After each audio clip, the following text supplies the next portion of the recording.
How to make sound system. আমাদের sound system থেকে আমরা ক্লিয়ার করতে পারি, কারণ আমরা খাতায় লিখছি সেটা আমরা চোখে দেখতে পাচ্ছি, কিন্তু আমরা যখন স্পোকেন ইংলিশ আমরা যখন কোনো কথা শেখাবো, শোনাবো, বোঝাবো, তখন কিন্তু আমরা সেটা চোখে দেখতে পাবো। পারবো কি?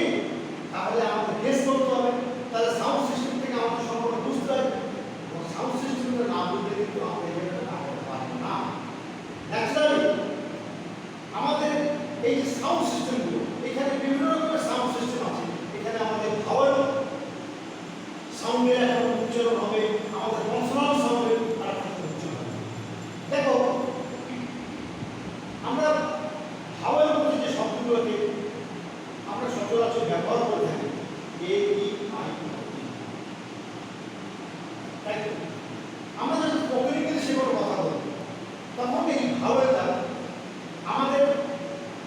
আমাদের ফুসফুসের মধ্যে দিয়ে, এবং এটা যখন আমাদের ভোকাল কর্ডের এখানে এসে যখন সেই বাতাসটা যখন বের হয়ে আসবে, তখন সেখানে কোনো রকম ব্যাঘাত ঘটে না, এখানে কোনো আঘাত হয় না।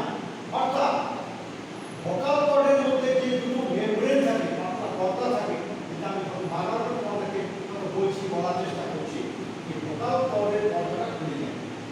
তাহলে ভোকাল